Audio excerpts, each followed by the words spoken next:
अब उसके बाद लाइबिलिटी ऑडिटर की क्या होगी, ठीक है। यानी कि अगर ऑडिटर जो है गलत ऑडिट करता है तो उस पे क्या, उसको क्या सजा हो सकती है, या उसकी पर्सनल लाइबिलिटी कब होगी कब नहीं होगी, ठीक है। उस हवाले से क्या लिखा हुआ है, section 507 of the companies act 2006 makes it an offence for an auditor to recklessly cause an auditor's report to contain any matter that is misleading or material extent or false to material extent. The offense is punishable by a fine. ये बता दिया कि अगर कोई ऐसा गलत misleading रेक्लेसली चीजें जो है वो करता है ऑडिट रिपोर्ट में, ऑडिट रिपोर्ट को गलत बनाता है, फ्रॉड करता है, तो वो फिर क्रिमिनल ऑफेंस है और फाइन होगा। लेकिन एक चीज आपने याद रखनी है, यहाँ पर एक वर्ड लिखा हुआ है मटीरियल एक्सटेंट। इसका क्या मतलब है? देखिए, अगर एक बंदा एक ऑडिटर है जो किसी टॉप कंपनी का ऑडिट कर रहा है, कंपनी का जो टर्नओवर है वो मिलियन डॉलर्स में है, तो अगर उसने कोई $1000 की गलती कर दी तो ये मतलब नहीं है कि जी इसने $1000 से रिपोर्ट को कम शो कराया है तो बस ठीक है जी इसको सजा देते हैं, उस पर फाइन करते हैं। नहीं, मटीरियल होनी चाहिए अमाउंट। मटीरियल का मतलब होता है सिग्निफिकेंट अमाउंट होनी चाहिए। कि अगर मिलियन डॉलर्स की कंपनी है, उसमें अगर उसने 3 मिलियन का, 4 मिलियन का अगर उसने कोई फ्रॉड किया है तो फिर तो चलो ठीक है। यानी कि 4 मिलियन की कोई चीज थी उसने शो नहीं की हुई है, डिसीव किए लोगों को, फिर तो समझ में आती है, ठीक है। लेकिन अगर उसने 400 की या इवन आप कह लें 1000, 1500 की, 4000 की भी, तो वो मटीरियल अमाउंट नहीं है, ठीक है। उसके बाद अगला पॉइंट क्या लिखा हुआ है, section 532 of Company Act 2006 makes any provision exempting auditor from or indemnifying them against liability for negligence void in relation to providing audit accounts। अब इसका मतलब क्या है? देखिए, कंपनी एक्ट ये कहता है कि ऑडिट फर्म या ऑडिटर अगर कोई ऐसी प्रोविजन यानी कि कोई ऐसा रूल डालता है अपने कॉन्ट्रैक्ट में कि अगर मैंने जो है कोई नेग्लिजेंस कर ली, मेरे से कोई गलती होगी, तो मुझे, मैं एग्जेम्प्ट हूँ लाइबिलिटी, आपको मैं मेरी जिम्मेदारी नहीं है, इन शॉर्ट, ठीक है। तो ऐसी प्रोविजन जो है वो नहीं डाल सकता, ठीक है। इस लाइन का ये मतलब है। फिर थर्ड है, a company may enter into liability limitation agreement with an auditor limiting his liability for negligence। हाँ, ये कंपनी ये काम कर सकती है कि अगर ऑडिटर ये नहीं कह सकता कि यार अगर, तो जैसे सेकंड पॉइंट में लिखा हुआ है कि जी अगर मेरे से गलती होगी, मेरे से नेग्लिजेंस होगी तो मैं रिस्पॉन्सिबल हूँ, ये नहीं कह सकता। हाँ, ये कंपनी आपस में डील कर सकती है स्टार्टिंग में कि यार अगर आपसे गलती होगी तो आप पे, मैं फॉर एग्जांपल $2 लाख का फाइन होगा, ठीक है, फॉर एग्जांपल। तो वो ये अमाउंट डिसाइड कर सकते हैं, ठीक है, कि इतने के लिए मैं लायबल हूंगा, इतनी अमाउंट में आपको पे कर सकता हूँ, ठीक है। ये वो डिसाइड कर सकते हैं, लेकिन ये नहीं कह सकते कि मैं लायबल नहीं हूँ, ठीक है। अगर तो उन्होंने अमाउंट भी डिसाइड डिसाइड नहीं की हुई तो ये अनलिमिटेड फाइन होगा, यानी कि जितना कोर्ट कहेगी उतना ही फाइन होगा, ठीक है। ऑडिटर्स की जो पास पावर्स हैं वो सारी, ये पावर्स हैं, ऑडिटर के पास ये राइट है कि उसको नोटिस दिया जाए, वो मीटिंग्स को अटेंड करे, मीटिंग्स में मीट कर सके, जो मर्जी कंपनी का रिकॉर्ड हो उसको वो एक्सेस ऑडिटर कर सकता है, ठीक है। और जो बंदा जो है, अगर वो ऑडिटर जो चीज उससे पूछता है उसको वो इन्फॉर्मेशन नहीं देता तो ये क्रिमिनल ऑफेंस है, ठीक है। ये बात आपने याद रखनी। हाँ, unless it was not reasonably practicable to do so, अगर तो इन्फॉर्मेशन बहुत हाईली कॉन्फिडेंशियल है और ऑडिटर्स के ऑडिट के लिए रिक्वायर्ड भी नहीं है, जरूरी भी नहीं है, तो अगर वो मना करता है तो फिर तो ठीक है। लेकिन एक इन्फॉर्मेशन जिसके लिए, जिसका ऑडिटर को पता होना जरूरी है, वो ऑडिटर को अगर नहीं प्रोवाइड की जाती तो ये भी एक क्रिमिनल ऑफेंस है, ठीक है।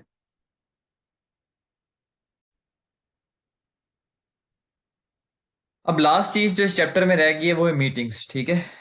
तो मीटिंग्स के हवाले से हम डिस्कस करते हैं। सबसे पहले तो हम बात करते हैं एनुअल जनरल मीटिंग की, ठीक है, एजीएम। एजीएम की टाइमिंग क्या होती है? Public companies must hold N AGM with in the 6 months following their financial year and. जब कंपनी के फाइनेंशियल ईयर एंड आता है, फॉर एग्जाम्पल कंपनी जो है वो 31 दिसंबर 2022 उसका फाइनेंशियल ईयर एंड है, अगले 6 महीने के अंदर अंदर, यानी कि अप टू आपका कह लें कि 31 जून, कंपनी ने जो है वो एनुअल जनरल मीटिंग बुलानी है। मस्ट, मस्ट का मतलब है लाजमी बुलानी है, ठीक है। अगर वो ये काम नहीं करती तो जिस बंदे की रिस्पॉन्सिबिलिटी बिलिटी थी एनुअल जनरल मीटिंग को बुलाने की, उसको फाइन होगा, ठीक है। डायरेक्टर्स की यूजली होती है, ठीक है, एनुअल जनरल मीटिंग को कॉल करना, कंपनी सेक्रेटरी की भी हो सकती है, तो इसीलिए उन्होंने लिखा हुआ है कि एवरी ऑफिसर इन डिफॉल्ट, यानी कि जो रिस्पॉन्सिबल है उसको फाइन होगा।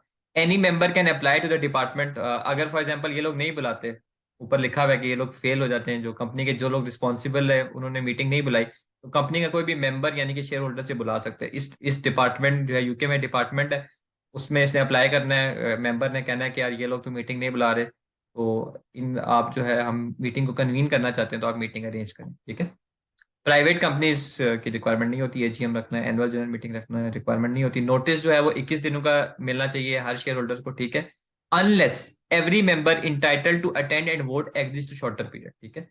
अब यहाँ पर ये क्या लिखा हुआ है कि नॉर्मली जो नोटिस पीरियड होगा एनुअल जनरल मीटिंग का, नोटिस अगर आपने किसी को नोटिस पीरियड देना है शेयर होल्डर को, तो वो 21 दिनों का होगा, ठीक है। हाँ, लेकिन अगर शेयर होल्डर कहते हैं कि यार हम लोग जल्दी आ जाएंगे, ठीक है, तो फिर वो अलग हिसाब है। अगर वो लोग ये एग्री कर लेते हैं कि यार नोटिस पीरियड को शॉर्ट होना चाहिए, फॉर एग्जाम्पल 10 दिनों का होना चाहिए, तो वो हो सकता है। लेकिन कब होगा?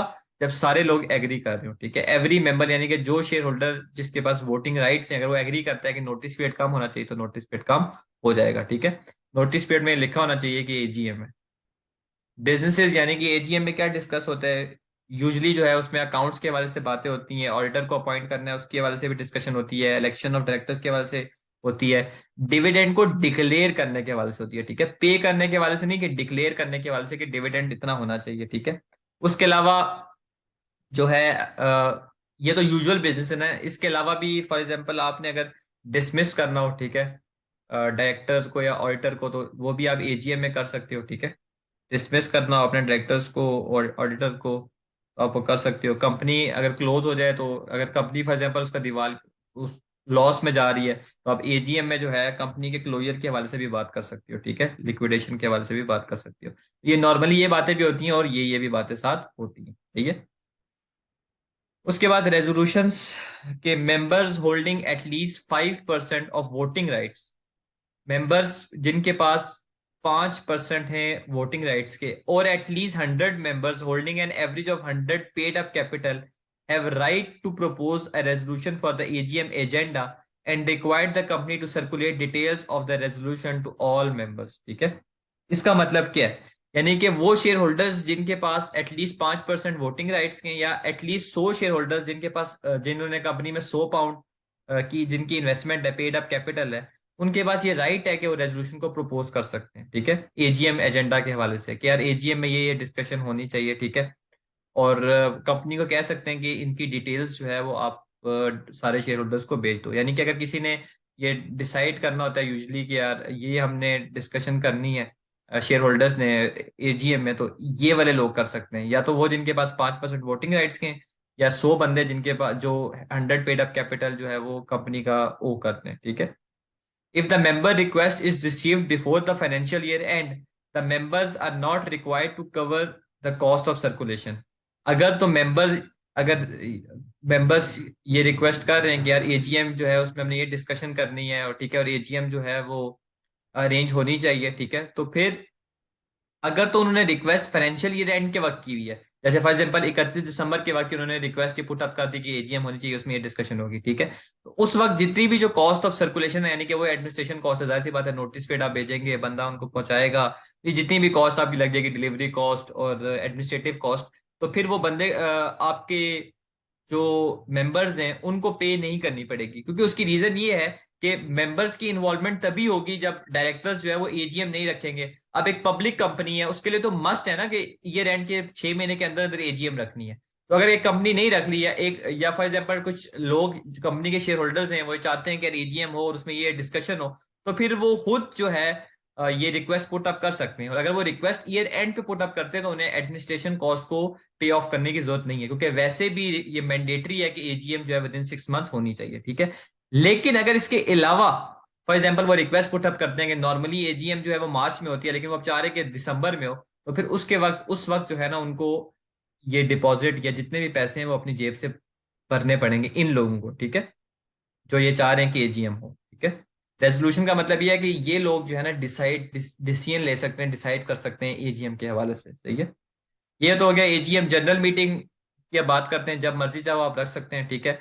वैसे पब्लिक लिमिटेड कंपनी के लिए मस्ट है जनरल मीटिंग रखना, कि अगर बहुत सीरियस नुकसान हो गया हो, ठीक है, कंपनी का एसेट्स उसके बहुत ज्यादा गिर गए हो, सीरियस लॉस ऑफ कैपिटल हो गया हो, तो वो जनरल मीटिंग उस वक्त मस्त हो जाती है, वरना आप जब चाहो रख सकते हो जनरल मीटिंग, कोई प्रॉब्लम नहीं है।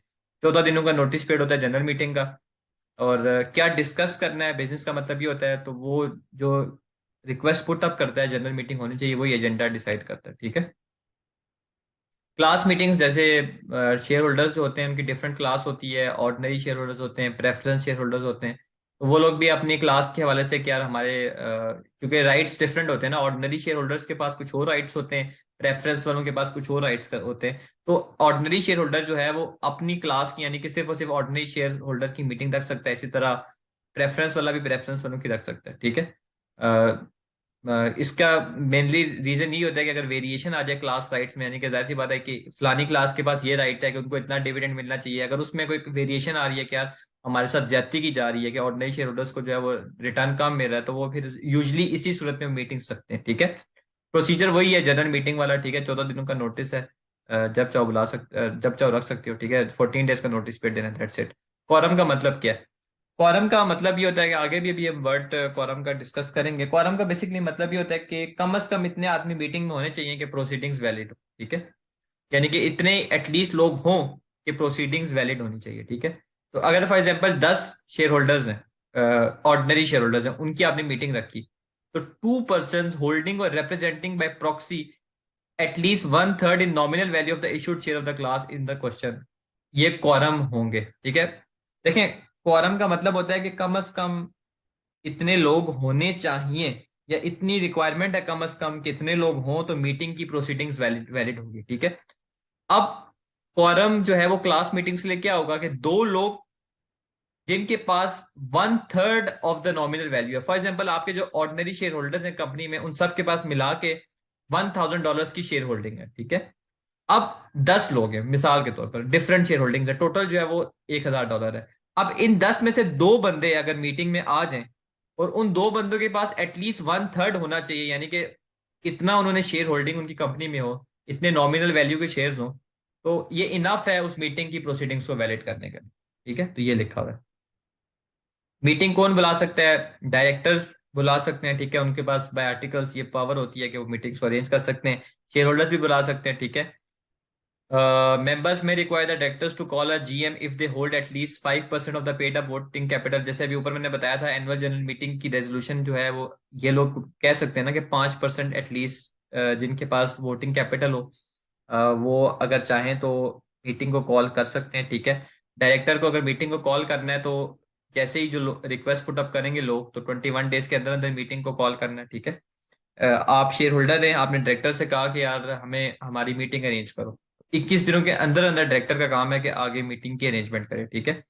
और meeting must take place within 28 days of notice convening the meeting. ठीक है। जब नोटिस पीरियड आपने दे दिया हो 28 दिनों का, तो उसके अंदर अंदर जो है मीटिंग अरेंज हो जानी चाहिए।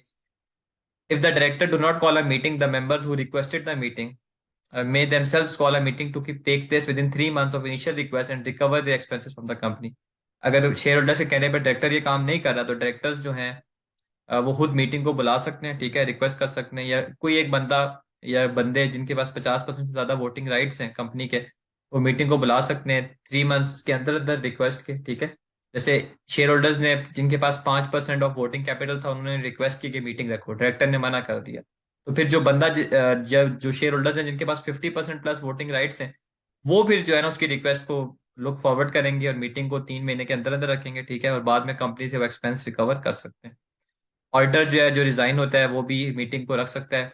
हमने बताया था कि वो अपने रेजिग्नेशन के सर्कमस्टांसेस बताता है। कोर्ट को भी मीटिंग कोर्ट भी मीटिंग रखती है जब डेड लॉक आ जाए। ठीक है। डेड लॉक का मतलब ये होता है कि इतनी ज्यादा प्रॉब्लम्स आ जाए कंपनी में कि डायरेक्टर और शेयर होल्डर्स जो है वो एक पेज पे ना हो, तो फिर कोर्ट की इन्वॉल्वमेंट के थ्रू मीटिंग हो सकती है। ठीक है। उसके बाद नोटिस पीरियड जो हम बात कर रहे थे कि यार 21 दिनों का होना चाहिए, 28 दिनों का होना चाहिए, तो नोटिस किस किस को मिलना चाहिए? कंपनी के हर मेंबर और डायरेक्टर का ये राइट है कि उसको नोटिस पीरियड दिया जाए। अगर उसको नोटिस पीरियड नहीं दिया जाता, तो फॉर एग्जांपल बाय मिस्टेक नहीं दिया जाता, तो इसका ये मतलब नहीं है कि मीटिंग इनवैलिडेट होगी। कंपनी के 10 शेयर होल्डर्स थे, 10 के 10 को लेटर भिजवाया कंपनी ने कि मीटिंग है आप आ जाओ। 8 को लेटर मिला, 2 को नहीं मिला, उनकी जगह पे कोई प्रॉब्लम थी, कोई स्ट्राइक थी, या लेटर जो है वो मिसप्लेस हो गया, तो अगर एक्सीडेंटली वो हो गया तो फिर कोई मसला नहीं है, मीटिंग वैलिड होगी। ठीक है। लेकिन अगर जानबूझ के किया गया तो फिर तो जाहिर सी बात है मीटिंग इनवैलिडेट हो जाएगी। नोटिस में क्या क्या लिखा होता है? Date, time, place of meeting के फलाने दिन को फलाने टाइम पे इस जगह पे मीटिंग हम रखेंगे। ठीक है। और nature of the business to be transacted की मीटिंग में हम ये बात करेंगे। The text of any special resolution की, स्पेशल रेजोल्यूशन अगर आप है कोई स्पेशल रेजोल्यूशन, यानी कि वो रेजोल्यूशन जिसमें 75% प्लस वोटिंग हो, तो वहां पर आपने क्लियरली उसको मेंशन करना है कि यार ये स्टेट स्पेशल रेजोल्यूशन है। ठीक है। डिटेल्ड में बोल्ड लेटर में ये आपने उस नोटिस के कंटेंट में लिखना है। ठीक है। Notice period annual general meeting के लिए 21 डेज होता है, ठीक है। और इससे कम हो सकता है अगर आप सारे एग्री कर जाएं, जो हमने बात की थी कि सारे अगर कहें कि यार इससे कम रखो सारे के सारे, तो फिर हो सकता है। और जनरल मीटिंग, अगर जो मीटिंग जो आप 14 डेज के अंदर कॉल करते हो, तो उसका भी नोटिस पीरियड आप कम कर सकती हो अगर 95% ऑफ शेयर होल्डर्स जो हैं, यानी कि वो शेयर होल्डर्स जिनके पास 95% ऑफ होल्डिंग है कंपनी में, वो कहें कि यार मीटिंग जो नोटिस पीरियड है वो कम कर दो, तो हो जाएगा, ठीक है। स्पेशल नोटिस का मतलब होता है 28 दिनों का नोटिस जिसको बोलते हैं, ठीक है। तो ऑडिटर के रिमूवल के लिए आप ये यूज करते हो। आपको अगर याद हो तो हम डायरेक्टर को भी ऑर्डिनरी रेजोल्यूशन से रिमूव करते हैं और ऑडिटर को भी ऑर्डिनरी रेजोल्यूशन से रिमूव करते हैं। ऑर्डिनरी रेजोल्यूशन यानी कि वो रेजोल्यूशन जिसमें 50% प्लस वोट्स हों और 28 दिनों का नोटिस होना चाहिए, ठीक है। रेजोल्यूशन का मतलब क्या होता है कि ways in which company takes decision, ठीक है, कि किस हवाले के कंपनी डिसीजंस जो लेती है उस हवाले से रेजोल्यूशंस होती हैं डिफरेंट। स्पेशल रेजोल्यूशन जो है वो होती है 75% से ज्यादा वोट, ठीक है। और ये स्पेशल रेजोल्यूशन की जो कॉपी है वो अपने रजिस्ट्रार को 15 दिनों के अंदर भिजवानी है, ठीक है। स्पेशल रेजोल्यूशन किस किस चीजों के लिए रिक्वायर्ड होती है? कंपनी का नाम बदलना है तो स्पेशल रेजोल्यूशन चाहिए होगी, कंपनी को शट डाउन करना है तो स्पेशल रेजोल्यूशन चाहिए होगी, रूल्स में कंपनी के चेंजेस लाने हैं तो स्पेशल रेजोल्यूशन चाहिए होगी, शेयर कैपिटल अगर कंपनी का कम हो रहा है तो उसमें स्पेशल रेजोल्यूशन लगेगी, ठीक है। उसके बाद ऑर्डिनरी रेजोल्यूशन जो है उसमें क्या होगा, 50% से ज्यादा वोटिंग राइट्स जिनके पास होंगे वो ऑर्डिनरी रेजोल्यूशन कहलाता है, ठीक है। रजिस्ट्रार को भेजना जो है तभी जरूरी है जब लॉ कहता हो, ठीक है। अदरवाइज जो है वो जरूरी नहीं है। Use whenever the law और the articles do not require a special resolution. Ordinary resolution आप तब इस्तेमाल करते हो जब आर्टिकल्स में लिखा हो गया यार इन कामों के लिए ऑर्डिनरी रेजोल्यूशन ही चाहिए होती है, ठीक है। जैसे डायरेक्टर को निकाल दिया, डायरेक्टर को रिमूव कर दिया, ऑडिटर को रिमूव कर दिया, ठीक है। रिटर्न